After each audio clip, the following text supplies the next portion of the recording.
Yeah, I'm a little shocked too. I'm a little shocked because too. they played a tougher strength of schedule, in my opinion, than But Florida State. the last couple weeks, as we went live, welcome to everybody. We're going to talk about the CFP. We'll talk about that in a minute. But as they the last couple of weeks, they've been shaky. But I'll get to that. I'll get that in a second. I don't want to lose my train of thought. But hey, welcome to the show, everybody. Welcome to the Two Man Front with your boy Be Easy, and of course, yours truly, the Fog Football God of Objectively Biased Sports. And we have a packed show for you guys. It's going to be a fun one. Breaking news all night, really, all night. So don't forget, guys, please don't forget to leave your comments below. We love interacting with you guys. We love talking with you guys. We read every single comment. It makes the show go so much better, so much smoother, and a lot more Yes. fun when you guys have an opinion on what we're talking about and the topics. Again, of course, don't forget to subscribe to our channel, our individual channels, Be Easy Sports, and of course, Objectively Biased Sports, and the Two Man Front on YouTube. There's a little QR code up top right there. Go ahead and go ahead and scan that so you be a subscriber so you don't miss any episodes. So you can go back and watch Frog be wrong. It's like I'm kidding. But we got a packed show. We got a packed show for you guys. Bye bye, Josh. What's next for the Las Vegas Raiders? Josh McDaniels was fired. We got a little bit of football, college football, first CFP, first college football playoff ranking reaction. Buckeyes take the top spot. We'll get your reactions on that. Winners and losers, our weekly segment, winners and losers of week 8 of the NFL season. And we got some interesting ones coming your way. And of course, we can't leave without talking about the trade deadline. I'm not gonna lie to you. The NFL trade deadline is usually not. It's just full of rumors. I'll be real with you. I'll be real. This was a pretty exciting one. So we're gonna give you guys what was the most impactful trade of the year. We're gonna talk about the most impactful trade or the most impactful trade that did not happen. All right. And then of course, week 9 game picks, and then we'll go off from there and we'll hopefully have some good discussion with you guys. But let's start. Let's start with bye bye Josh. Josh McDaniel has been officially fired, along with the GM and the offensive coordinator. Jared Ziegler, the GM, has been fired as well. Fog, Josh McDaniel, I believe, has been there for, I want to say he's been there for what, 4 years? I believe 4 or 5 years in Las Vegas.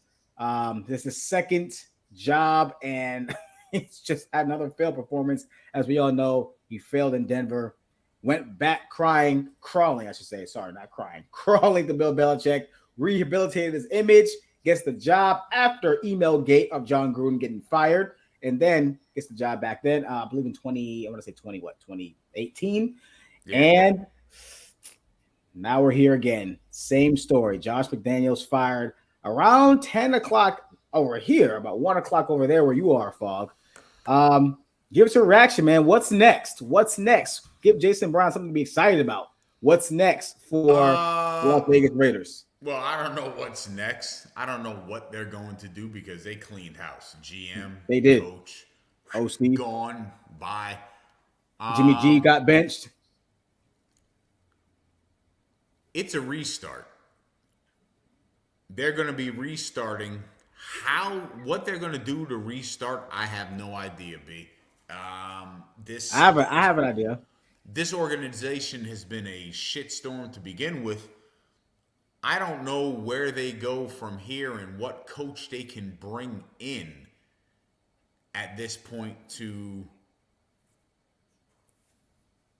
I guess, what coach and GM they could bring in, I should say, because they got to bring in a GM too, to restructure the team and the organization and make it a win. Listen, you got to understand something. The Raiders have not truly been a winning organization since the fucking 80s.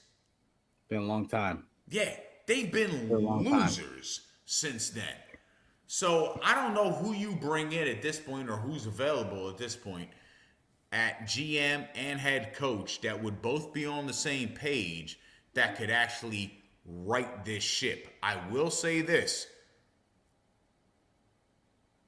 The Raiders, if we were doing losers and winners right now, you guys are winners Because you got rid of the trash. That's so funny you say that. We'll get back to that. We'll get back to that. But yeah, what's next for Las Vegas, man? I mean, this is a complete, obviously, tear down, right? They're gonna build again. It seems like they rebuild every single year. It seems like they rebuild really like I don't know, like but every 3-4 years, new coach, they rebuild, new coach, they rebuild, quarterback, the whole nine. But you know, I think this was one of those firings where it just felt right at the right time. Josh McDaniel is not a good coach. We all know it. We all see it. There's nothing else to see. There's nothing else to prove for anybody. There's nothing else to talk about. He's not a good head coach. I don't say he's not a good coach. Let me take that back. No, he's a great coordinator, offensive coordinator. He's a great coordinator. When he just focuses on offense and focuses on the play calling and the play design, he's great. We all know that. He's got what? How many Super Bowls with the Patriots? I don't know, 4, I believe, or something like that. Some crazy number. I don't really know. But he has multiple Super Bowls with the Patriots. And as a coordinator, he's not a good head coach, man. When he has to figure things out and when he has to delegate and when he has to hire people and when he has to focus on both sides of the ball, he's not any good. Like, I hope this is it for Josh Daniels in terms of getting head coaching jobs.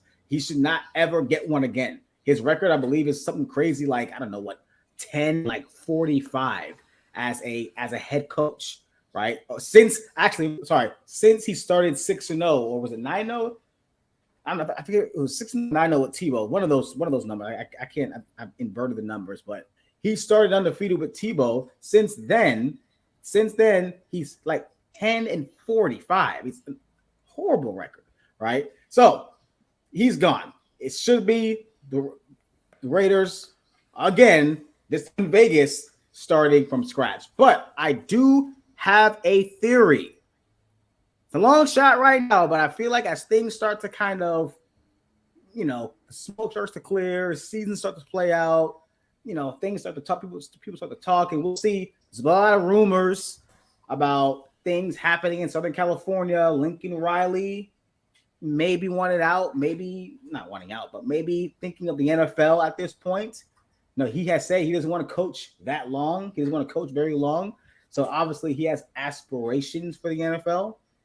I honestly I believe, if not Harbaugh, because Harbaugh's another one, but I think he's going to Chicago. If not Harbaugh, Lincoln Riley, I believe, should be the next target coach for the Raiders. Also, don't be shocked if it's a package deal with Caleb Williams. Somehow, some way. If the Raiders can pull that off, don't be shocked. You can say that Lincoln Riley equals Lane Kiffin 2.0. You can say that if you want to. That's fine. Like, I don't know that for sure because Lane Kiffin was a mess. He was a mess. But guy, he's grown. He's matured at Ole Miss, but he was a mess. He was super young back then too. But I wouldn't be shocked if the Raiders try to pull this off. You're in Vegas now. You want to make a big splash. You can't have a trash team in Vegas, especially when the Aces and other teams around you are playing well, right? Can't have a trash team in Vegas. So they're going to try to make a splash. I really believe that. So it's either going to be Harbaugh or Lincoln Riley. I can see more of a Lincoln Riley because I can see Caleb Williams wanting to play Vegas, big market, a lot of money, and stay with his coach that he's been with in Oklahoma. That's what I think happens next. I don't know for sure, but that's what I feel like could happen next. So Raider fans might be getting USC of Las Vegas very, very, very soon. I'm just saying, something I thought about. Something I thought about. But that's not far-fetched at all. It's not. But remember, Lincoln Riley said he wants out after Caleb Williams is gone. Yeah, he said he doesn't want to coach until I believe a article where he says he doesn't want to coach into his 60s. Right? He wants to be done at some point. Right? So, I mean, the NFL is calling for him. And this could be a Cliff Kingsbury, Kyler Murray type of thing. Yeah. Pretty much is what it's going to be all over again. So I really feel like those two are going to end up somewhere in the NFL together. But yeah, and that's it for Josh McDaniels, and we'll see you in New England, Josh, where you always end up anyway. So we'll see you in New England. But all right, let's go ahead and move forward. Speaking of Lane Kiffin, some college football great coaches, let's talk college football. It was a pretty big day for us college football fans, and it was like almost like Christmas for us. the first college football playoff rankings drop. Now, I promised myself after, I don't know how long this has been, like how long has it been out? Almost 10 years now, 12 years? I don't really know. I promised myself I wouldn't overreact because I understand it's just the first ranking and there's still a lot of football to be played. I don't agree with this ranking at all, Fog, but I want to get your take. 1 through 4, did it right? No. And if you check out my objectively biased sports page, I put out my rankings. I've put out my rankings every week since week 3. And I've had Michigan and Georgia 1 and 2 all year.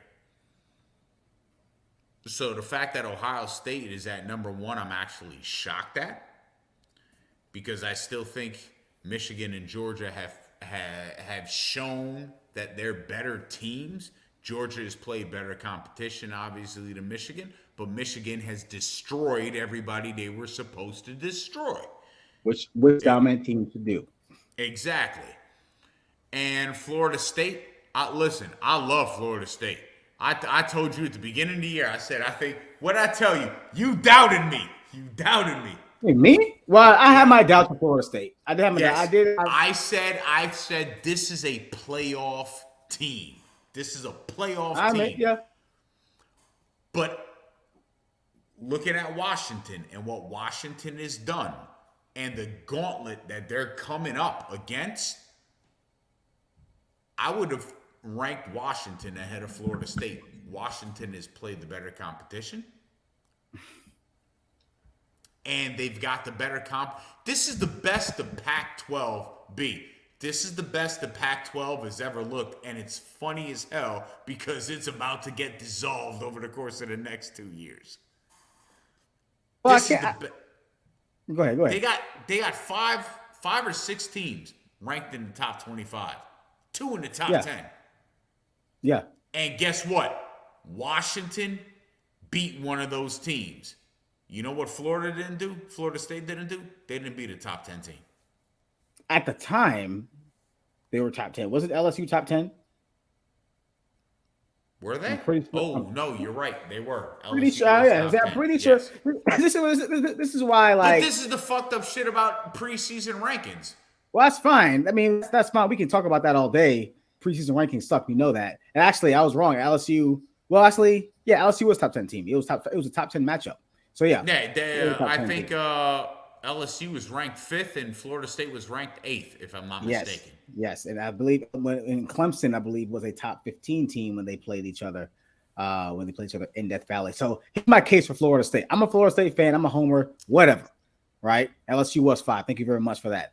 Whatever. Right? Florida State to me has 2 of the best wins out of any of these teams listed in the top 5, top 4.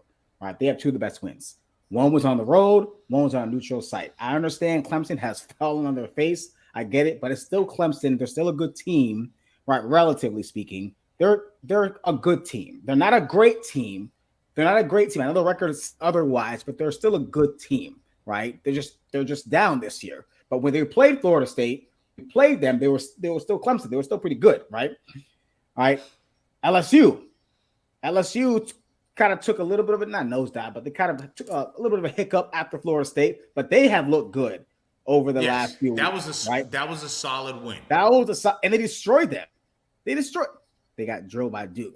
Duke's see, like, this is what I'm talking about. This is the misconception, guys. Like, Duke's not a bad team. Like we keep talking about because Duke is a basketball school. No, Duke's not a bad team. Duke is a much better football team than I even gave them credit for. I was we gotta like stop having this recency bias, right? It's one of the reasons why I think Florida State is 4, because there is a recency bias. Because look, I felt like we were like a year away from being where we are right now. I thought next year we were going to be here, right? I felt like next year we have a good recruiting class coming in, but I was wrong about that. We were right on schedule. And we're number 4 now. But I think the recency bias is that we had 10 wins last year. Before that, we finished 5 and 7, and before that, we're pretty bad. Like, there's a lot of recency bias for Florida State. People don't believe in us because of how down we have been the last 4 or 5 years. So I understand that. I ignore it. we're a good football team, like you said. I think we should be a Yes. little higher. In my own ranking, I had us number 3. I had Washington. I had Washington at 4. I had Ohio State out. I think just eye test wise. So I did my rankings of the eye test. Clearly, this committee is going off resume, which is fine, which is cool. Listen, I'm not mad at you having Ohio State out. I had them at 3. I'm not. Eye test wise, Ohio State has not looked like the best team in the country now. No.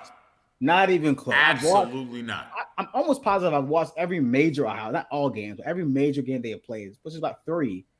They have not looked good. They didn't even look good. They didn't even look great against Penn State, and Penn State can't even score, right? So like they didn't even look great against Penn State. So Georgia, they look great against Florida. They made a statement without Brock Bowers. That was impressive. They mud stomped Florida. Yeah. Right. That's why I actually the first ranking I put out, I had Michigan number 1, but after that game at Georgia, I was like, whoa, okay, let me switch that. Because Georgia looks like the best team, right? To me, Georgia is number 1. I have Michigan number 2. I had Florida State number 3. And I had Washington number 4 because I do like the win they had against Oregon. I think Oregon's one of the best teams. Oregon is a team that I don't want to play. I wouldn't even want to play right now. They look like a hell of a team, right? So, they could easily sneak up in there because they have a pretty tough road schedule ahead. They destroyed Utah, right? Destroyed Colorado. In Utah. They cooked Utah. They cooked Utah. Yeah. So I'm not mad at this ranking. The only thing that I would say is that Ohio State number 1 because I disagree 100%. They beat 2 top 10. They beat 2 top 10 teams. I think one team, Notre Dame, only had 10 guys on the field. So. And Notre Dame has slowly shown how overrated they fucking are. Oh well, per usual, right? It's Notre Dame. It's what they do. Are they even in the top? Oh yeah, 15. Okay, so they're more 15. Top 15. Okay, I don't have them in my top 20. I don't do the whole top 25 thing, but I'm okay with them right there. I don't know why this topic has LSU. I do. Twice, I think Oklahoma State has performed better. I would put Oklahoma State ahead of them. I'd put Tennessee ahead of them. I would put Oregon State ahead of them. So there's 4 teams right now that are behind them that I would put ahead of them. I don't think I called Clemson one of the best teams, one of the best wins in the country.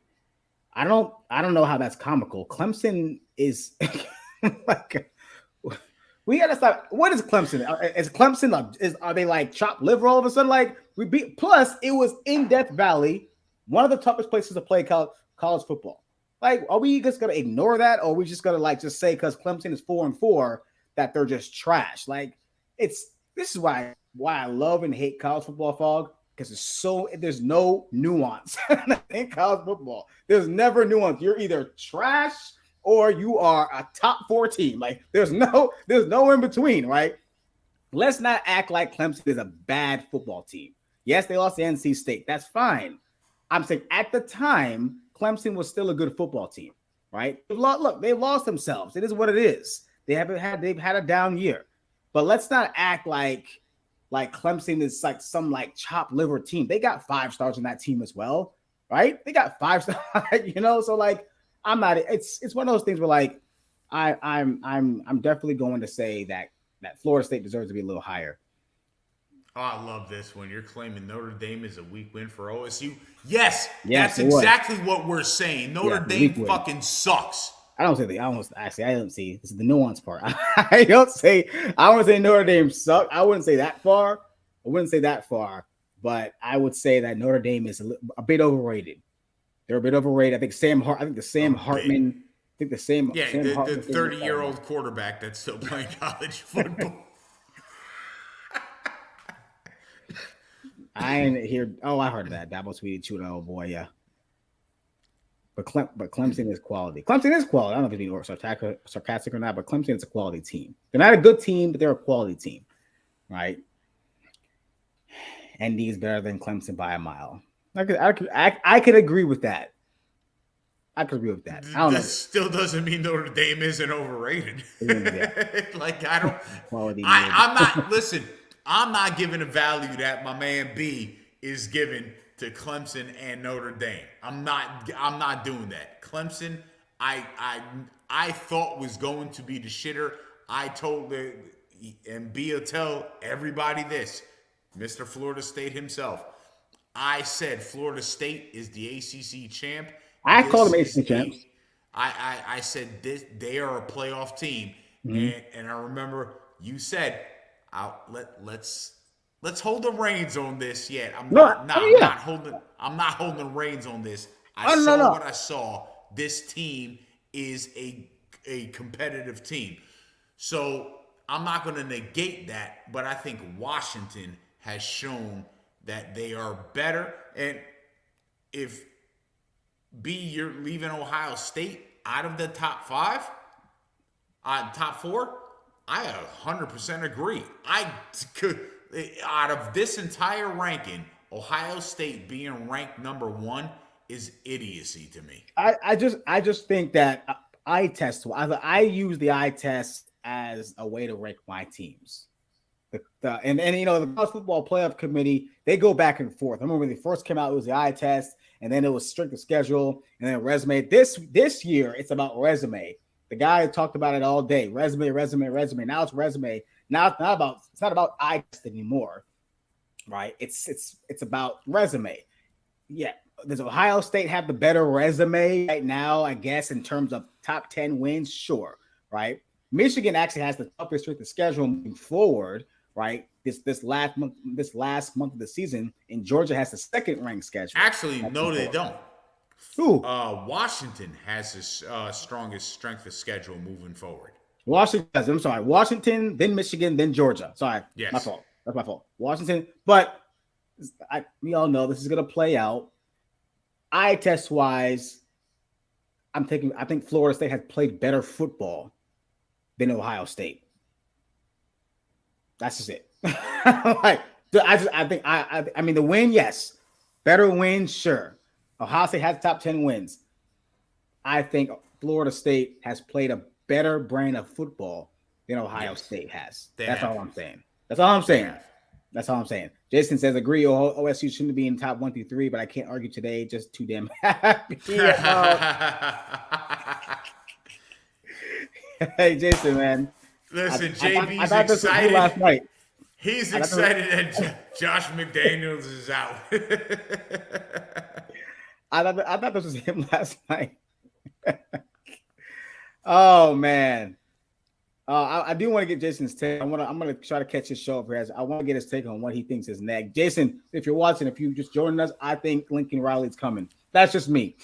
I think it's good. It may be Harbaugh, but I think Harbaugh is going to Chicago. But I think it may be Lincoln Riley. I think he's going to link up with Caleb Williams. I know it's kind of far-fetched, but I feel like those two are going to meet somewhere in the NFL together.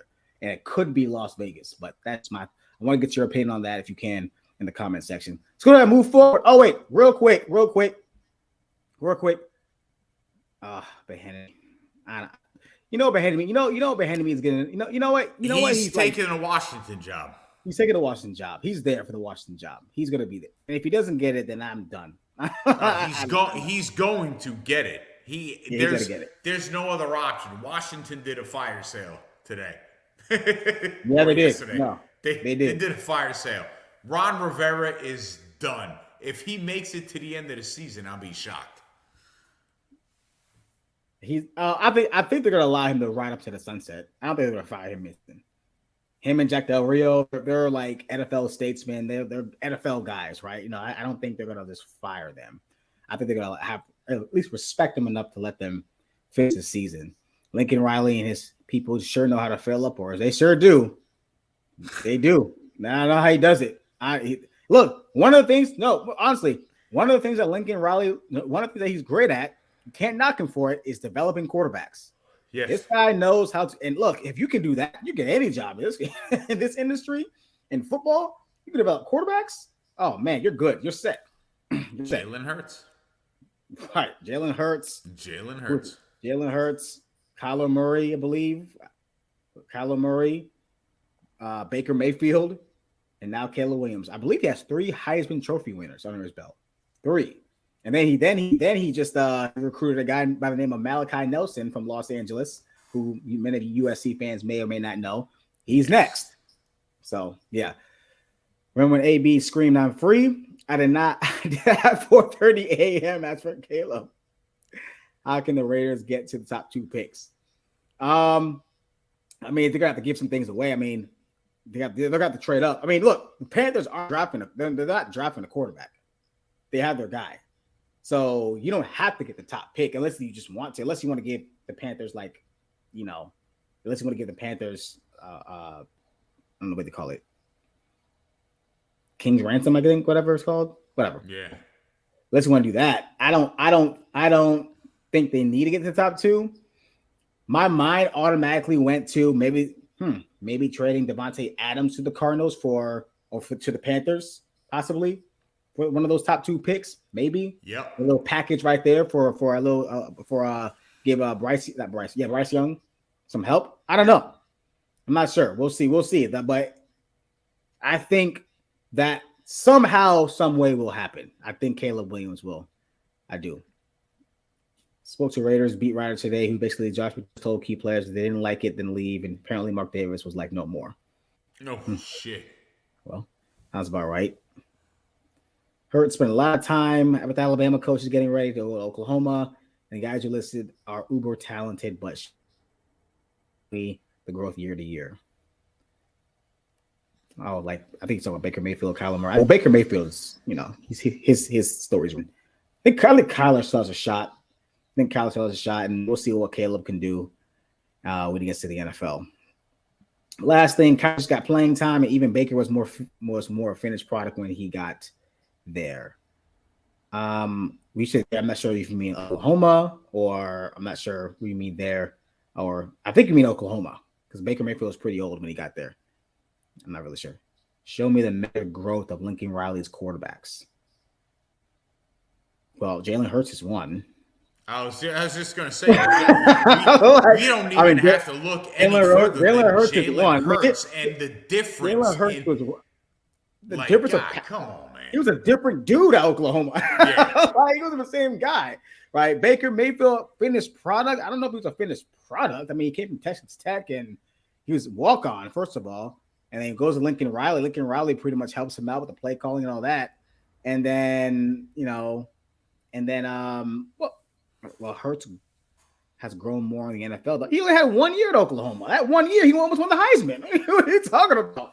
You don't get so much time in the college. I don't wish you want him to stay at 4 years at Oklahoma before he goes to the NFL. He grew at Oklahoma. He would even say that.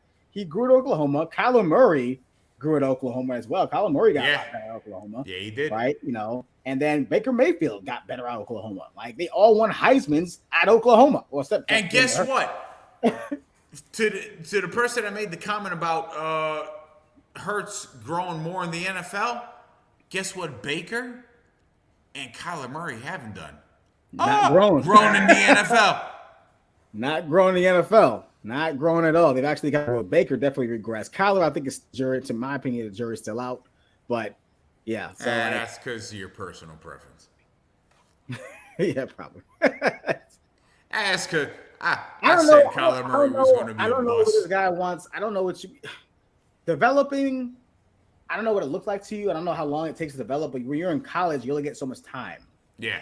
So but you can easily see when Jalen Hurts went to OU, he was better quarterback. I don't know how you don't attribute that to the development by Lincoln Riley. Yeah. I don't get it. Lincoln Riley knows how to develop quarterbacks. He just does. He has the evidence. If you don't believe that, you're crazy. I don't know. You're not watching the same football. There's a reason why quarterbacks follow Lincoln Riley. You got Malachi Nelson, the top quarterback in the country, wants to go play for Lincoln Riley. There's a reason why he wants to do that. Come on, man. Let's not be nitpicky here. All right, real quick, we're gonna move on real quick. Raiders get to 9 wins, and Antonio will keep his job. Antonio Pierce is. I want to talk about that, but that's just too much. They just made this mistake since now apparently Adams and Jacobs are happy according to team writers. I mean, they can be happy all they want, but they still got to produce. Yeah. I mean, are they going to produce with Aiden O'Connell? Is that what we're talking about, Jason Brown? Aiden O'Connell's going to be the guy? I mean, all right, we'll see. 9 wins is a lot. That's a lot. That's a winning season. That's a 6-game turnaround. They're 3-5 right now. 9 wins. That means you're going to go, what, 6-3? The rest of the way, I don't know about all that, but all right. So, but I want to show this graphic. He knows how to use them. I don't think he really develops them.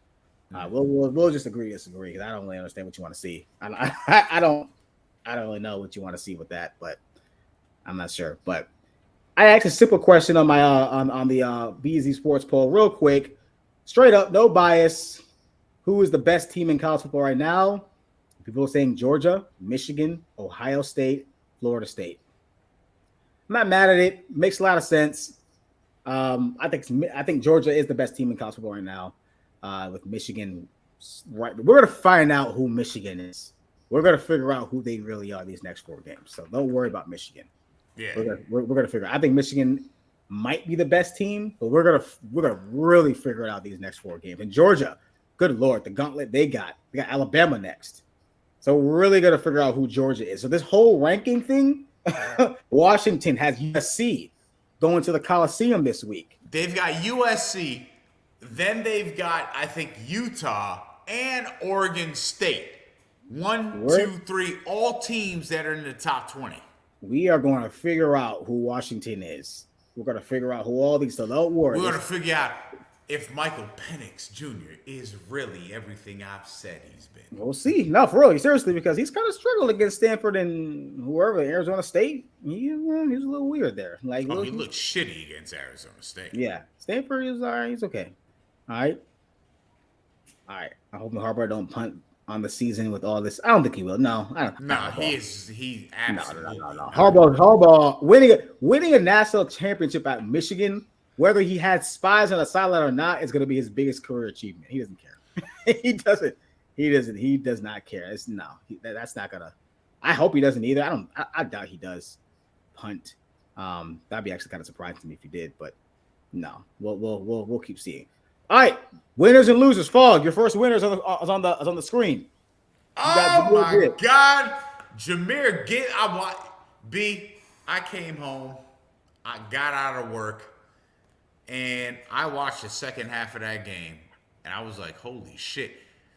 Gibbs was hitting holes and coming out of them like he was Barry fucking Sanders.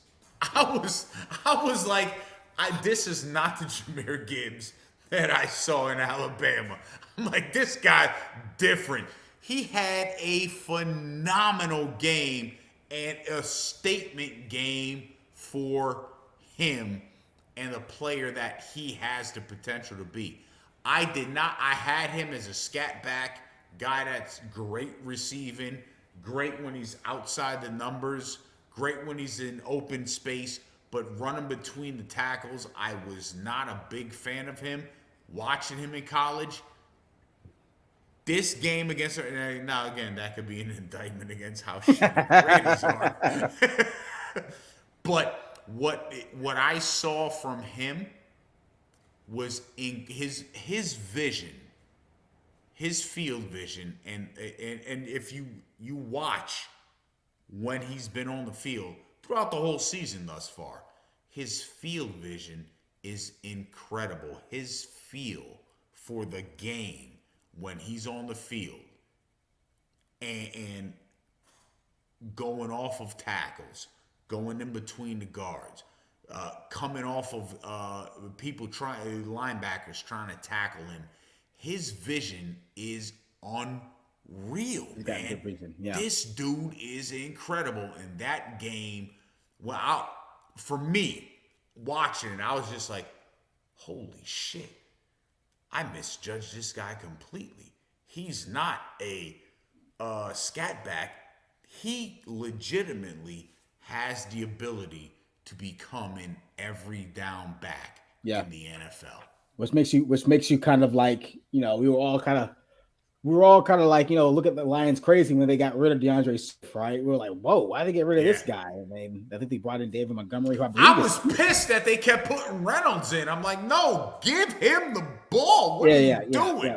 Yeah. Gibbs, look, you and I, I think your brother was on the draft show this past April. We all talked about this was the biggest reach of the draft. I think both of us had like Gibbs like 20, 25 range.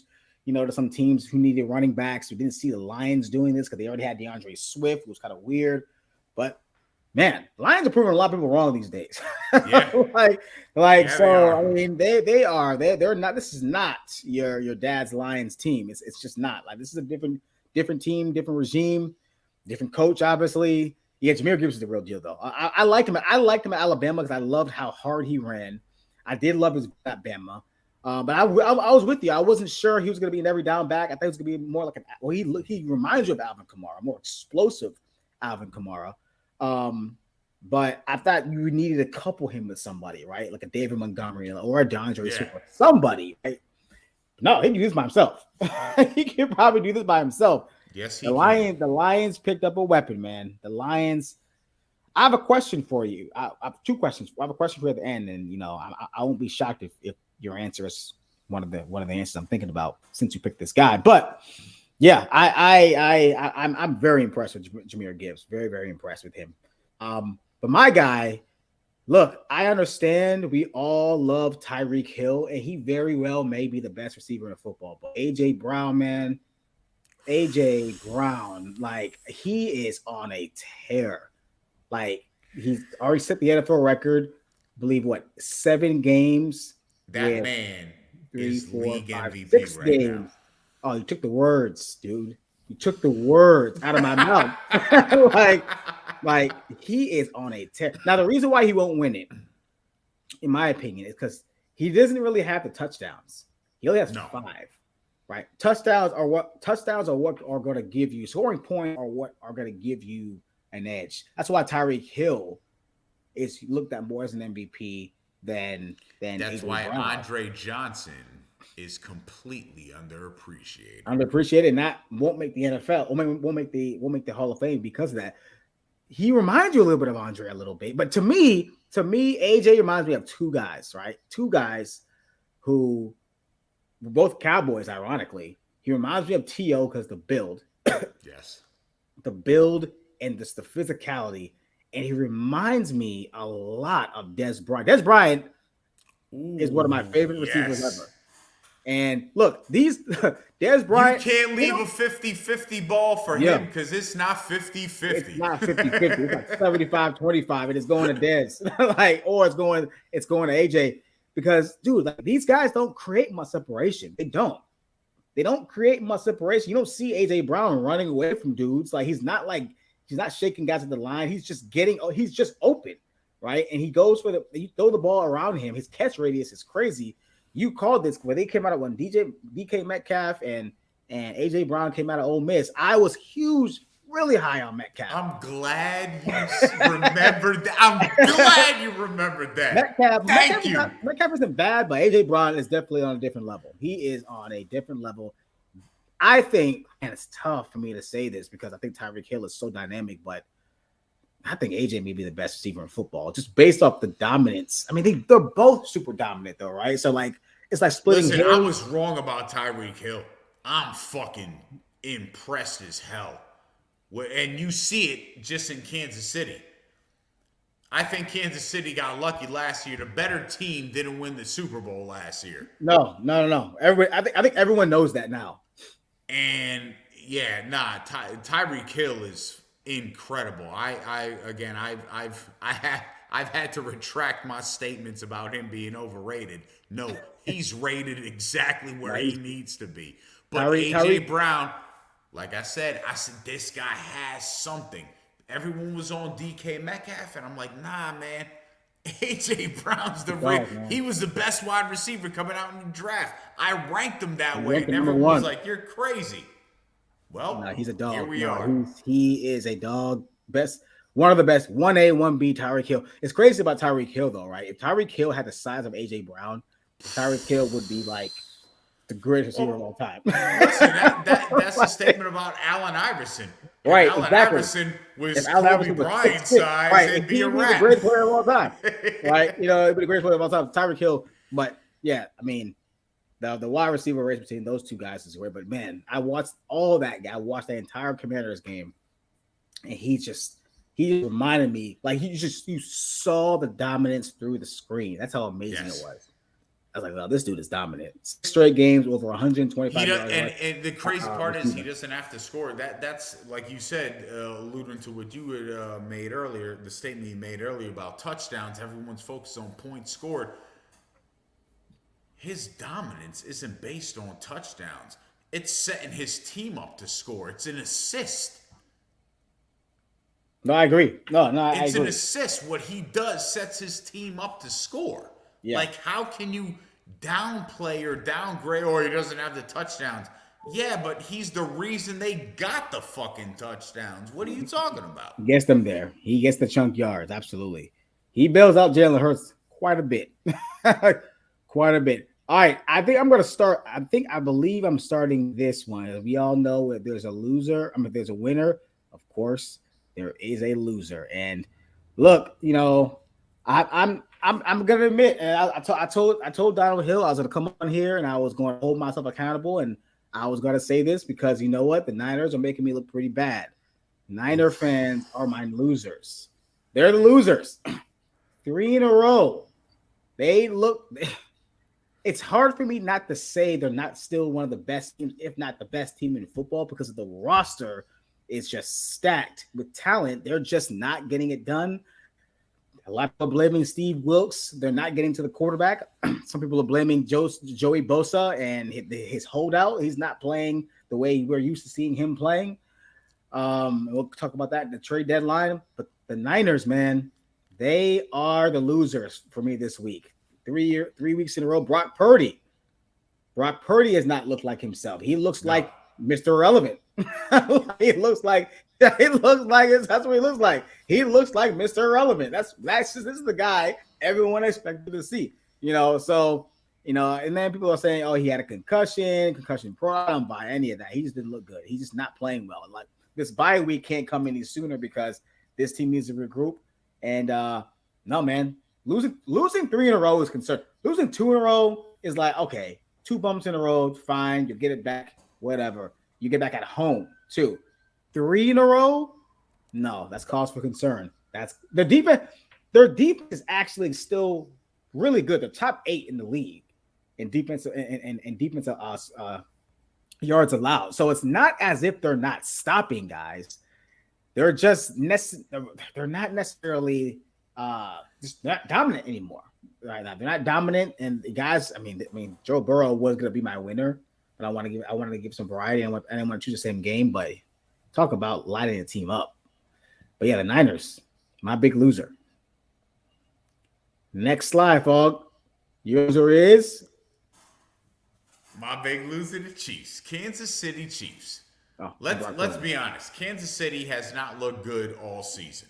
They lost. First of all, they opened up the season losing to Detroit, who we're looking at now and going, damn, Detroit might be the real deal. They lost to Jacksonville 17. They beat Jacksonville, I should say, 17-9. Wasn't impressive at all. They put up a 41-10 against Chicago, and we know what Chicago is. You struggled against the Jets 23-20. Zach Wilson was a fucking quarterback. You struggled against Minnesota 27-20. You beat Denver 19-8, which was like, that's not convincing. You came out, you did your thing against the Chargers, and then you come back against Denver, and Denver, Russell Wilson, God damn it, Russell Wilson. The only thing good about Russell Wilson is Ciara at this point. That's it. That's the only thing good about him. And you lost 24-9? You put up 9. You got the best quarterback in the NFL, and you put up 9 points. You got the best tight end, arguably, in the NFL, and you put up 9 points. You got one of the 10 greatest coaches in NFL history, in Andy Reid, and you put up 9 points. Get the fuck out of here. If the Chiefs ain't you lose, I don't know who the hell is. Oh man, you know what's interesting about the Chiefs, right? They lost Tyreek Hill a couple years ago, and everybody thought, everybody thought the sky was gonna be falling, but they still look good, right? Were they as explosive? Andy Reid and Steve Spagnuolo did what they did. The little losses that they had, the Frank Clark, right? The Marcus Peters, the small little L's that they took are ultimately coming to a head right now. Okay, which is fair. Fair enough, right? Fair enough. I get it. But I find this interesting, and I'm glad you brought up Andy Reid. You know why? I'm glad you did. And I'm probably gonna still tweet this tomorrow, but I want to bring this to the show today. You know, it's funny about this, right? They lost Eric Bieniemy, and earlier I said they don't look the same. Now I'm not, maybe Washington doesn't look great either because they don't have the talent but at times Washington can look a little better. At times Washington can look good, but they don't look the same since Eric Bieniemy. So, when the Chiefs were having success, there was this big debate between who's calling the plays or who's the reason why the Chiefs were successful offensively, right? It's always this big debate, right? And everybody, a lot of people were saying for whatever reason, oh, it's Andy Reid. Andy Reid's calling the plays, and Andy Reid's doing this, that, and the third. Cool. And you know what? It's like, okay, fine, great. That's fine. I mean, I felt like Bieniemy was in those meetings too, right? I think he deserves some credit. Even Mahomes gave him credit. But you know what's interesting about this? Do you know who the coordinator is for the Chiefs? Do you know who it is? No, who? It's Matt Nagy. Oh, Matt Nagy, that's right. Is the offensive coordinator for the Chiefs. He was the coordinator there before Bieniemy got there. I don't know if he was the coordinator. I think he was the quarterback coach. I think he was the quarterback coach before Bieniemy got. I think Bieniemy was the coordinator. If I'm not mistaken, I gotta look. Bottom line is this: it's funny, right? I want to ask this question, okay, so whose fault is this, or who's getting credit for this trash, right? Is it still Andy Reid, or is it Matt Nagy? Who's on the plays now? Because I really kind of wonder if the goalpost is gonna move a little bit, because when the Chiefs were running and hot, it was all most people saying it was Andy Reid. It was Andy Reid's calling the plays. Is it still Andy Reid? Or are people going to start putting more? Blame on Matt Nagy now that they're not great anymore? They're not like the superpower team anymore, right? Because last year they didn't have Tyreek Hill and they still looked pretty explosive. Yes, right. But Bieniemy was on the sideline. You take Bieniemy off the sideline, you insert Matt Nagy. Who's to blame now? Who's going to get it? Is it Andy Reid? Are we still going to be calling the blame over to Matt Nagy? I'm curious about that. I really am, because that was a debate. That was a whole discussion to why maybe Eric Bieniemy's not getting jobs. Yep. Because they were saying, oh well, Bieniemy's not calling plays, so that's probably why he's not getting jobs. So it's all Andy Reid. Okay, cool. All right. So what about now? Here's my argument to that too. Was it all Andy Reid when John Gruden got a head coaching job? Where John Gruden got a job at? In Tampa Bay? Yeah. Oh, when he was the OC. He was the OC for the Philadelphia Eagles. Was it all come on, man? I don't know. I don't see the goalpost kind of moves here, dog. It moves. I don't know, right? I just found it very interesting that when Andy Reid found success in Kansas City, all of a sudden it's all him. Bieniemy, it's all him. But now that Bieniemy's gone, and his team, team's not trash. I'm not going to say that. The team just doesn't look like themselves.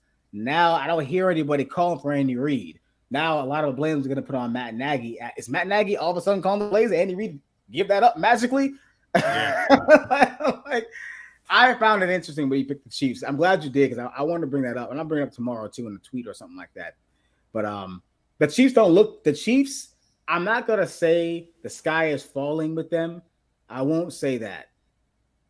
I won't say the sky is falling, but I will say that they definitely. Well, we'll get to this in a minute. They're definitely missing a lot. It's not just Tyreek Hill. They're just missing talent. They don't have the talent, right? So let's move to the trade deadline, fall. Let's move to the trade deadline reaction. We had a lot of big trades last night, all right? Yesterday, right? Before 4 p.m. And on your screen, you see some of the bigger trades that were made this week. I think I got some cut off, actually. My mistake there. Maybe I can see. Can I scroll up a little bit? No, don't think so. But we all know the biggest trade was obviously. Actually, no. This is it. No, all right. This is it. This is right because Chase Young's right there. So as you can see, these are the trades that were made this past yesterday, right? And Bug, I want you to have the floor for a second. Give me your reaction and give me. What was the most impactful trade that was made or that was not made? Yesterday? This was the wildest trade deadline I've seen in a while. Well, long time, right? Wildest, yeah. It was great. I actually loved it. I was in work and seeing these things pop up, and I turned around like, me too. Holy shit! Wait, Chase Young went where? Montez, man, Washington just gave up on the season. They gave up, yeah. But of all these trades, the most impactful one was one that wasn't made. Same. Derrick Henry is still on the fucking Tennessee Titans, bro. Yeah. No, for real. Howie Roseman, how did you not get him? You got everybody else from Tennessee. How did you not get Derrick Henry? What the... That is the biggest thing for me. Tennessee is, and it's again, this is not Matt Vrabel. It's not on him at all. It's on the organization. It's on general management. But how is he still on this team when you have fire sailed everybody else over the course of the last 2 years? Why are you still keeping him? This feels like the hostage situation that the Detroit Lions did with Barry Sanders. And Barry Sanders was like, you know what? Fuck it. I'm done. I can't do this shit no more. That's what this feels like. That's the biggest impact that did not happen on the trade deadline. Next to that, fucking Chase Young to San Francisco? Are you kidding me? Are you kidding me? I will tell you this. If that D coordinator, I don't know who took over for what's his name? D'Amico? D'Amico Ryan. Steve Wilks. Steve Wilks. I vouched for you when you got shitted on by Arizona after 1 year. I vouched for you even though you struggled in Cleveland. You are now in San Francisco. Why? You've got Nick Bosa. You've got now Chase Young. You've got Fred Warner. God damn it. Steve Wilks, you will be downgraded to college coach at this point if the 49ers don't get better. Maybe downgraded that. Maybe. You know, here's the thing. Okay, so I thought the trade deadline was great. It was a lot of fun. But you kind of stole my thunder. But however, I will say this. I feel like the biggest trade not made was Derrick Henry, but it's where he should have gone. And look, sometimes it's an arrogance thing, right? Teams are just so arrogant and they covet these picks. I understand picks are everything in the NFL. They're not like the NBA where you can just get rid of draft picks and it's whatever. You get players back and that's not. I get NFL draft picks are meaningful, but man, I really wanted Dallas to get Derrick Henry. I really felt like that would have been the move that needed to be made to help them get over the hump. Because I just don't think they have a running game. You have to run the ball in the postseason. and Dallas did DeAndre not Hopkins to do it. Kansas City would have been really good too. That would have been good, but you know what's funny about? See, we both picked Titans. Like Will Levis had the worst timing to have a good game, the absolute worst timing. Because had they have lost that game, had they have shit to bed, we would have had. I honestly believe one of those guys would have been gone. Yeah, I do. I honestly, in my heart of hearts, I believe one of those guys would have been gone, but they weren't. So, but man, I really feel like the Cowboys could have made a move on somebody, right? They weren't going to trade for Saquon, but somebody, like it could have been Josh Jacobs, maybe, possibly for Dallas. It could have been Derrick Henry. Could have been someone like it sounds like maybe what's the guy's name? Dalvin Cook may be released, so he may be up for grabs. I don't know, man. But that was the biggest one, most impactful one that did not happen. The most impactful one for me that did happen, I do like obviously Chase Young to the Niners. That's huge. That's pretty huge. It gives some depth. We'll see if Chase Young can say he's a talented dude. He's not trash. He's a talented guy. So I want to give him the benefit of the doubt and see what he can do on another team, on a contending team, see if that kind of lights a fire under him. But he's not trash. I refuse to call Derrick Henry or Chase Young trash. He's a good young pass rusher. So we'll see what he can do in San Francisco. I think that was a big, and they only got him for a third round pick. Yeah. For a third. He was a second overall pick. And I think the Bears traded Montez Sweat for a second round pick. Jacksonville got a sneaky fucking pick. No, Ezra, the guard. No, yes, sir. That's a good pick. That's a good pickup. That is one that we could be talking about again come playoff where you have to run the football. And he is a fantastic run blocker. Absolutely. No, absolutely. He's great.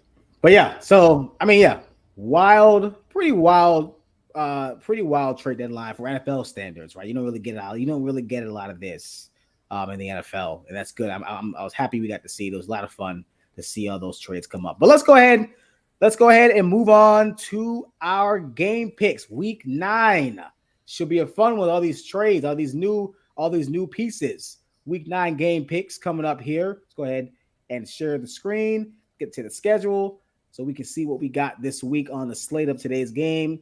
And we will go ahead and we'll skip this game and go. It's like, no, I can't skip games. We can't skip games. We gotta be man. We gotta be man enough to do this, right? Okay. Well, Fog, who you got in the game of the week? Titans, Steelers. Well, since the Titans seem to be giving everything away, they're going to give W's away too. So I'm taking the Steelers. I honestly feel like this is a must-win for us. We lose this game, our season's over. I'm going to say right now, we lose this game, our season is over. This is a must-win. Division is tough as hell. Division is tough as hell. You gotta stay above 2 games. Yes. To have a chance in this division. We lose this game, season's over. So I think we're gonna play with desperation. We win this game, not handily, because we don't win. We don't do that in Pittsburgh. We gotta struggle. It's just we're not allowed to win handily. All right, 6-2 Dolphins at 6-2 Chiefs. This game is gonna be actually played in Germany, so you gotta wake up early to catch this one. I believe I'll wake up at 6:30. Yes. Oh, I'm not. Anybody asking for a thread for this crap? I'm blocking. I'm not. You're not gonna get a threat for this one. He said 6:30 in the morning. I'll wait. Let me know what happens when I wake up. It's 6:30. That's Pacific, by the way. PST. All right. Dolphins at Chiefs. Who you got? Well, when I wake up, the game should probably be over. So. I mean, Spurs, when I wake up, the game's about 6:30. It's gonna be about 9:00. I wake up around 9-ish on the weekend. Actually, I got a game, got a coach. I'm not gonna be able to watch it anyway. So, who you got? I'm taking the Chiefs. Chiefs have to rebound from that L that they took against Denver. That was just a bad loss. And Andy Reid, as a coach, he doesn't do well with bad losses. And I think he's going to have a game plan set up where this team is going to look better than they did. It's going to be a struggle, no doubt, because I think Mike McDaniel's incredible with what he's doing, and I think Miami's unbelievable. But I think the deciding factor is going to be, can Miami have ball control against the Chiefs? And I don't think they can. I think the Chiefs' defense, Miami's defense, is just, it's not good. No. Chiefs' defense is much better than that. I'm going to go with defense, and I'm going to take Kansas City at home. Yeah, I think the better defensive team will win, even though the addition of Jalen Ramsey, getting him back seems to be pretty impactful for them moving forward. But yeah, man, I think defense wins. I think it's gonna be one of those like high scoring, low scoring games, right? It's gonna feel like a high scoring game, but it's not gonna be because both teams, the Chiefs can't score and the Dolphins can't stop anybody. So like, I don't know. It just depends on who's. I mean, I got the Chiefs, but I think it's gonna be one of those ugly games. Really, I think it's gonna be like a 23-17 type of game. I got the Chiefs win this game too. All right, Bog, you got Vikings at Chiefs. I'm sorry, Vikings at Falcons. Damn, do I take Josh Dobbs over Desmond Ridder? But I don't think Josh Dobbs is starting. Oh, This is gonna be some rookie dude. I don't know. His last name is Hall. I don't know who he is, but either way, I'm taking the Falcons. They're at home. It's Taylor Heineke is starting. You know that, right? For Atlanta. Yeah. And that's perfectly fine. He's been there. He understands the system. We've seen Taylor Heineken do what he's got. We've seen him do what he's got to do. He is not a Heineken light. He is a straight Heineken. So I'm going to take Atlanta in this one. Yeah, I got Atlanta. I think the Vikings are going to start free falling here. Honestly, I got Atlanta. I think Atlanta's a good team. I hate saying this, but they're like almost a quarterback away. I don't know why they don't trade for Kyler Murray. That's just me. I would trade for Kyler Murray if I'm in Atlanta. I would see what's going on. I would trade for Justin Fields. Or Justin. Yeah, one of those guys, right? Because it doesn't look like the Bears want him. No, yeah. The way things are looking right now, we'll see. We'll see. I mean, honestly, especially if they fire Eberflus or whatever his last name, Eberflus. Yeah. I don't know. We'll see. All right, Seahawks, Ravens. This is gonna be a good one. It is, but I'm taking my Super Bowl pick, and it's a West Coast team traveling to the East Coast. 1:00 game. I'm taking the Ravens. Yeah, I was gonna say that's the biggest factor, right? Like literally coming from the most western part of the country, Seattle, Washington, going all the way to almost most eastern part of the country, in Baltimore. That's gonna be a long traveling game. I got Baltimore in this one too. Yeah. I got Baltimore. All right, this game's gonna be fun. Cardinals, Browns. Who the fuck is Cardinals quarterback at this point? I think it's gonna be Casey Toon. I don't know. Let's just say it. That's what I saw. I was reading my notes. I didn't take notes for this because the Cardinals are irrelevant at this point. They traded Josh Dobbs and said, you won one too many games for us. We need to get rid. We should be 0-8, not 1-7. We got to get rid of your ass. Because the Bears are trying to chase us down. I'm taking the Browns. Yeah, I'm okay. I think I got the Browns. Browns are gonna. I think it's gonna be a pretty bad loss by the Cardinals. They're officially tanking. I don't know why people were saying they're gonna bring back Kyler Murray in this mess. I don't know why people. I just don't know why they haven't traded him yet. Yeah, I don't understand why they're. Well, I think it's one of those situations where you kind of have to see where you don't want to put him out there and then he looks like garbage. Right, and then his trade value goes down. I think it's better you sit him and then let people kind of just wonder what he's gonna be like. That's what I think, at least. I don't know, but yeah, I got the Browns. All right, oh, this game, Jesus, Rams at Packers. Tie.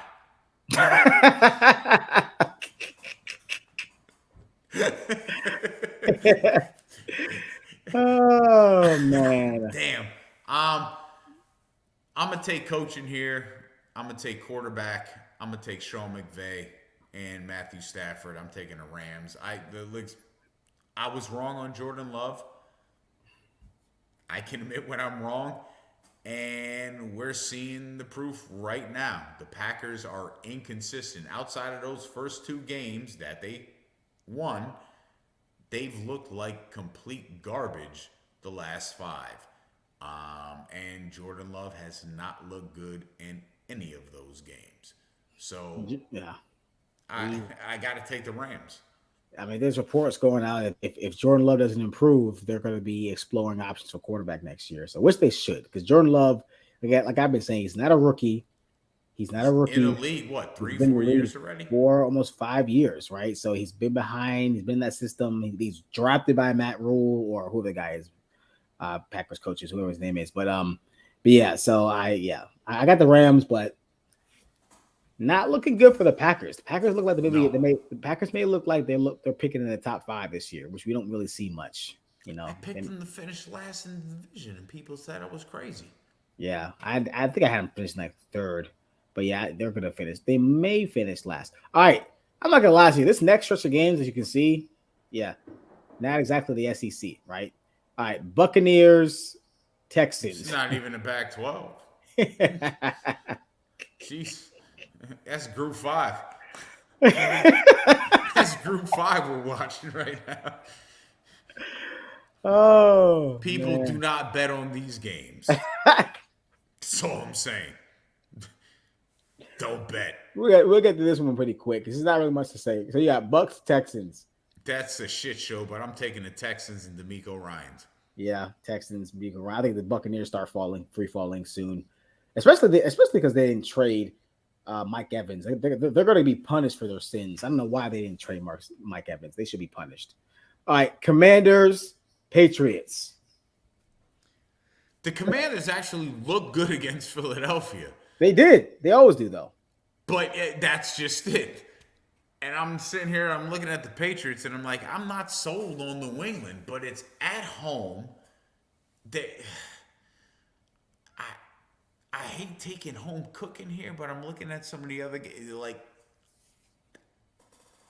I gotta believe the Commanders go into New England and steal one. It's not gonna steal one. They're gonna win it. The Patriots are a bad team, baby. They're a bad team. Let's just say it. Like, I get it. They're a bad football team. Mac Jones won't be the quarterback there next year. I'm calling it now. They're going to either trade him or they're going to bring in somebody to compete with him. They may draft a quarterback, right? And because they look like they're going to be picking in the top 10 as well. They're a bad team.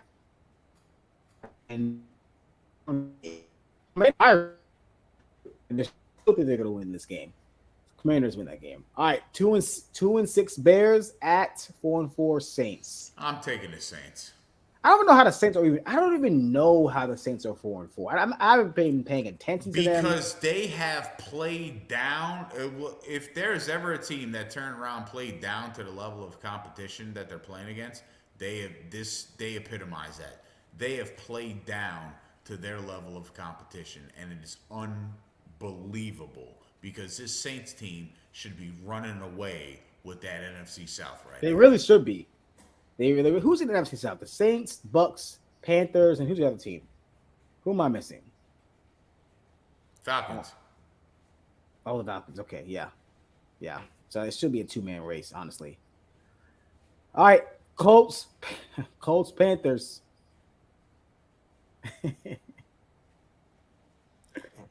I'm taking the Colts, but I wouldn't be shocked if the Panthers fucked around and won. I'm rooting for the Panthers because I'm rooting for Bryce Young.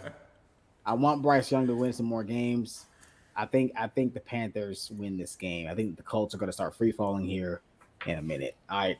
So we got Giants, Raiders. Taking the Raiders. Really? Because you want to know why? Because every time a team changes a coach, changes a quarterback, does something drastic to their team, that team wins almost 85% of the time. It fires them up. I'm just going on those odds alone, and I'm taking the Raiders because the Giants fucking suck. It fires them up. It does. I agree.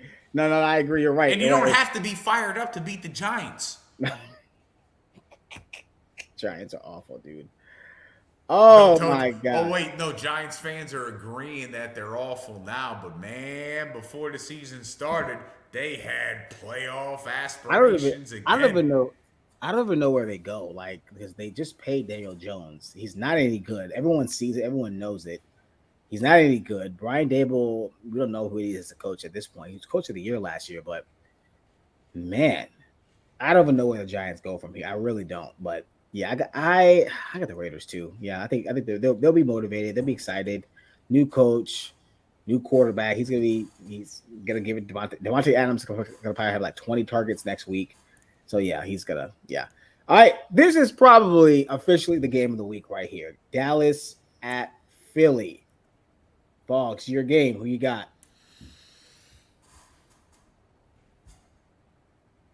Fuck you, Donald Hill from Three Man Weave. Fuck you, Tim Spooney. Fuck you, every other Dallas Cowboy fan that the Philadelphia Eagles are going to win this game. Why? Because Dallas is inconsistent and Philadelphia is actually starting to pick it up. I think Dallas right now has shown, while San Francisco's faltering, Dallas has shown that they are a solid football team and somebody that you should not play around with and should not underestimate. But Philadelphia is 7-1, and over the last two games this season against Washington and against Miami, we've seen this team figuring it out on the offensive side of the ball, which is something that we didn't see them figure. There was questions, especially for me, over the first 5 games of the season, like, damn, what's the matter with this offense? We're seeing this offense starting to figure it out. And as Brian Johnson goes forward, we keep forgetting they have a new offensive coordinator and defensive coordinator starting from scratch with this team, and they're 7-1, and they just started looking good. I'm taking Philly on this one. I got the Eagles on. Here's what I'm gonna say. I got the Eagles winning this game, because it's getting to the point of the season where you have to run the football, and Dallas can't do it. And they're a dangerous team, yes, but they're not gonna win because they can't run it. Like it's just simple. It's just it's just unless something magically happens and they just start running the football with Tony Pollard, great. But And that Eagles front seven is that not going to Eagles let you front run that seven is ball I was at just about to all. get to that. They're not going to be able to run against this team. They're just not. You can't. I don't trust Dak Prescott throwing the ball 60 times a game or even 40 times a game. I That's don't trust not any quarterback throwing it 60 well. times a game. Yeah, but like, well, somebody who seems to be prone to a lot of interceptions or just almost Yes. just mistakes. You give him that many chance to throw the ball, like man, it's either a strip sack or it's going to be an interception. If he throws the ball that many times again, if he had a balanced run attack, I would trust him more. But he doesn't have that. We all know when he had Zeke, prime Zeke, he was at his peak and his best. I got the Eagles winning this game. It's gonna be fun to watch. Always fun to watch Cowboys, Eagles, especially in Lincoln Financial Field.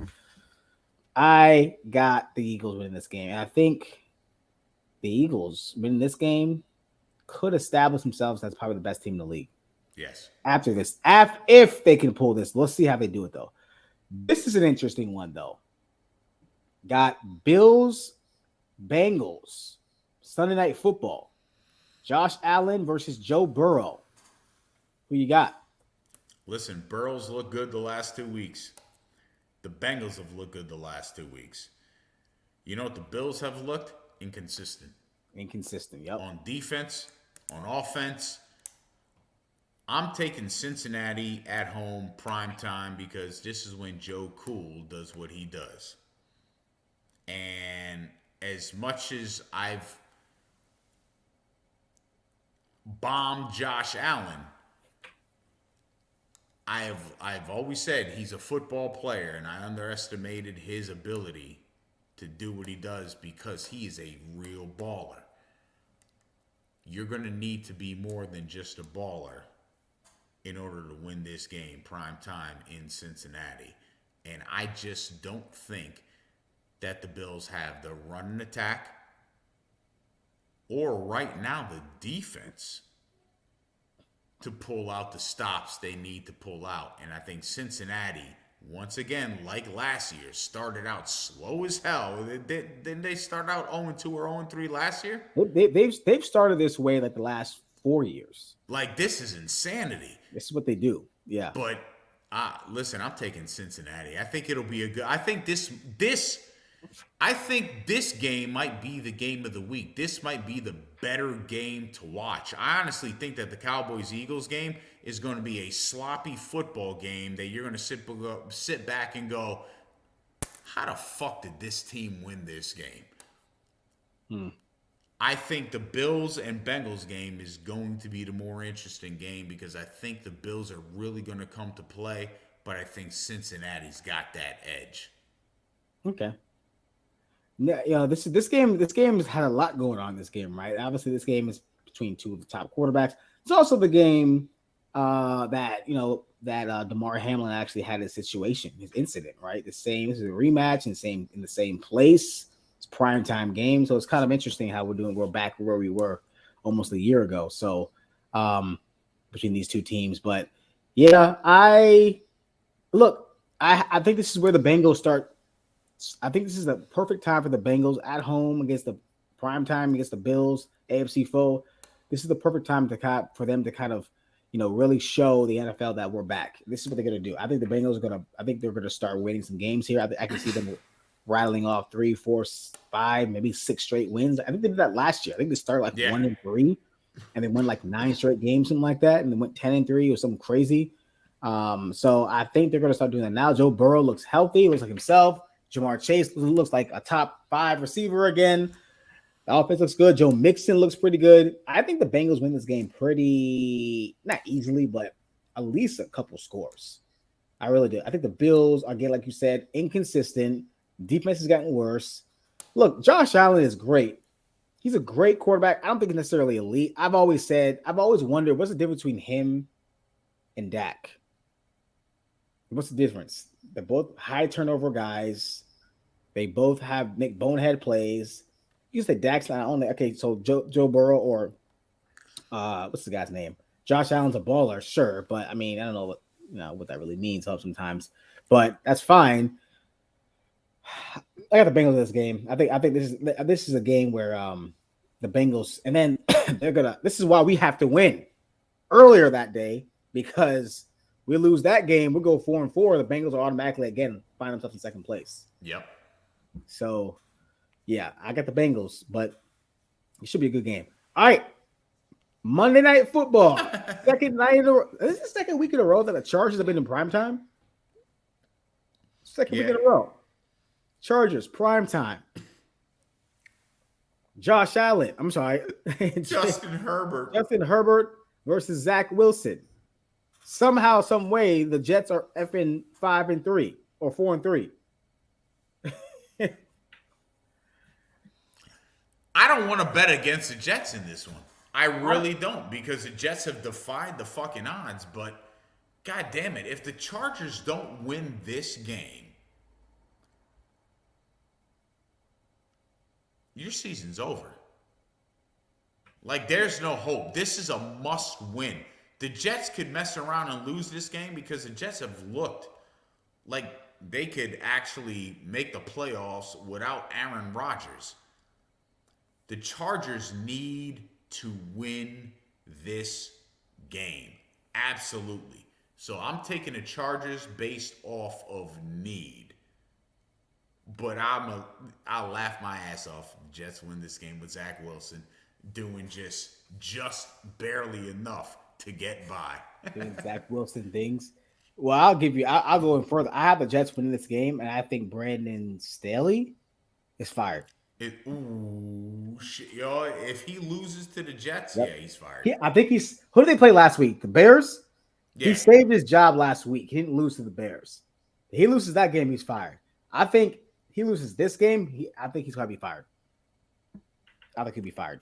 The Jets barely beat the Giants. That's one of the reasons why. Like, and I think it depends on how they lose. I know the Jets have a great defense, but you have the better quarterback. Chargers lose this game on Monday Night Football. Sorry, fired. It's going to be. I think it's over too. He might. Honestly, yeah. If the Chargers lose this game, yeah, Brandon Staley might be gone. He's out.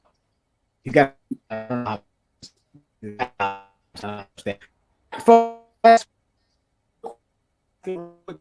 We are way to the season, right? Give me some. Two is.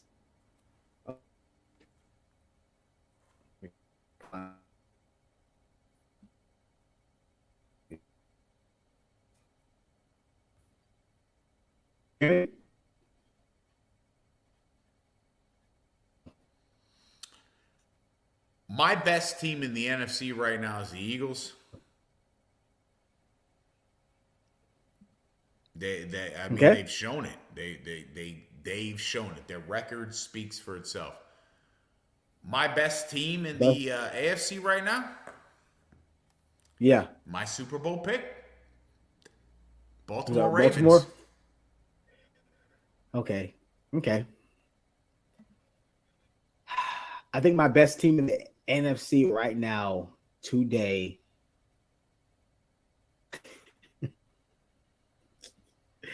I want to say the Niners so bad, but I'm not going to be ignorant. I'm not going to be ignorant. That wouldn't be ignorant, though, because we've seen good teams have these types of struggles before. Yeah.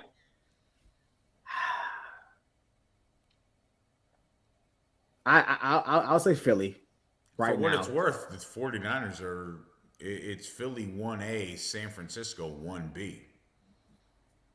Where's Dallas in that? They're 3.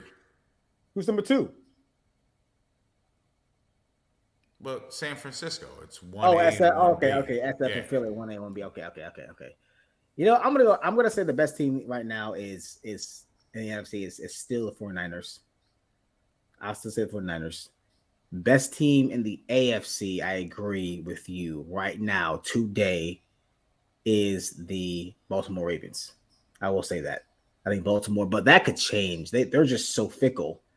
They're so fickle that could change. But right now, I have the Niners, Ravens. You have who? You have the Eagles and Ravens. Okay. I think most would agree with that right now. Those are the 2 best teams today because we're halfway through the season. Who's your MVP right now? Who's your MVP? Don't let anyone hear this, but AJ Brown. Who's the AJ? Bro, AJ, look what that man is doing. Okay. It's going to be hard for a wide receiver to win it, but you know what? I know, that's the shitty part about it. It's like the Heisman Trophy. Marvin Harrison Jr. is the reason why the Ohio State Buckeyes are where they are at. AJ Brown is the reason why the Philadelphia Eagles are where they are at right now from an offensive side of the ball. No, seriously though, it is AJ Brown. It is. I mean, AJ Brown is the reason why the Eagles. It's funny because I have a wide receiver too. I think it's Tyreek Hill. I think Tyreek Hill's your MVP right now. But these are 2 guys that 2 wide receivers. 2 wide receivers right now. They're not going to get the love they deserve. They're not. It's going to go to a quarterback. But you know what? I can't even. It's the only quarterback I can say right now that you can give it to is Lamar. That's the only guy right now today that I could say, yes, if you want to give it to a quarterback, give it to Lamar. I'm not giving it to Mahomes. I'm not giving it to Jalen. I'm not giving it to Dak. I'm not giving it to Burrow, Tua. None of those guys, right? They've all had their moments. They've all been great, but they've all been inconsistent. And Lamar's even had kind of his like hiccups. But Lamar Jackson, make the argument, you take him off that team, the Ravens are just a shit show. Yep. You could say, I don't know if you can say the same thing about AJ Brown and Tyreek Hill. I don't know if the Eagles and Dolphins are like bad without those guys. They'll miss them, but you take Lamar off that team. I mean, what are the Ravens? So that's the only I wanted to pick Lamar, but Tyreek Hill's on a historic pace right now, and so yeah, I think he would be my MVP. Again, I think you could even look at Christian McCaffrey for San Francisco. Oh my goodness, yes, McCaffrey, absolutely. Like right now, if we had a talk about MVP candidates, AJ Brown, Tyreek Hill, and Christian McCaffrey are my top three. I'm not putting any of these quarterbacks in that conversation right now. This may be the year. Since when was the last non-quarterback? Adrian Peterson, 2012. I believe 2012 was the last non-quarterback to win the MVP. I'm almost positive it was that. I can't think of another guy. Is it another running back possibly? I want to say, yeah, I think it was Adrian Peterson. I think 2012 AP ran for 2,000. I think that was the last non-MVP quarterback. Yeah, because you had the rest were all quarterbacks.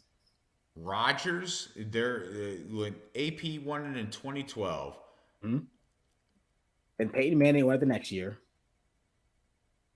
That was the year he threw like 55 touchdowns. The year he went 8 shit, yeah. He had to do that, yeah. So let's see. I have it up here right now. Rodgers did it. Yeah. Was it Rodgers the year after? Adrian Peterson. So it was Adrian since 2012. It was Manning, Rodgers 14, Cam 15, Matt Ryan 16, Brady 17, Mahomes 18, Lamar 19, Rodgers 2 years in a row. I forgot about that. Damn. Yeah. And then Mahomes won it last year. So yeah, it's been a quarterbacks. It's been a quarterbacks award. And then before AP, LT was the last running back to win it in 2006. And then before him, since 2000, Marshall Faulk. So yeah, and Sean Alexander. I was going to say Sean Alexander, Seattle guy who I think is completely underappreciated. Back to back running backs won it. Yeah, back to back running backs didn't win it. Yeah, so that's which is insane. It's kind of wild.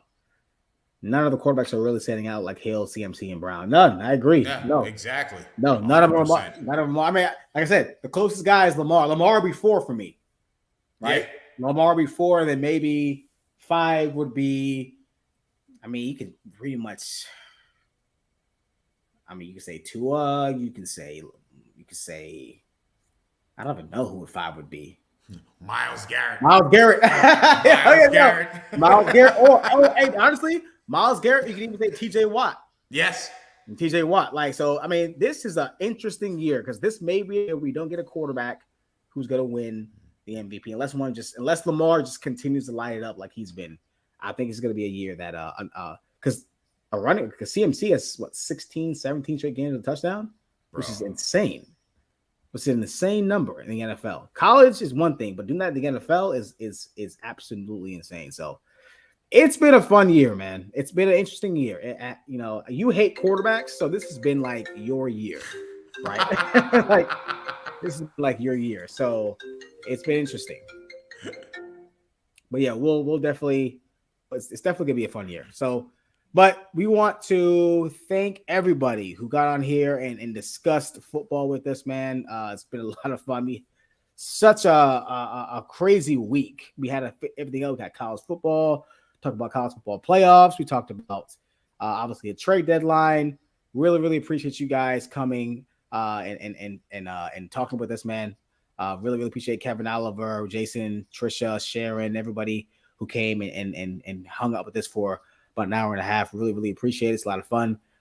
We can't wait to do it again next week. We got some good games, good college football games. Watch your college football That's going to be a lot of fun. A lot of games. We're going to figure out who these teams are so we can stop arguing about it and see who really the best teams are. That's going to be a lot of fun. But hey, man, thank you for everybody joining us. We'll be back again, same time next week, Wednesday at 9. And for myself, I'm Be Easy. For my partner, The Fog of Objectively Biased Sports. And we'll see you guys next week.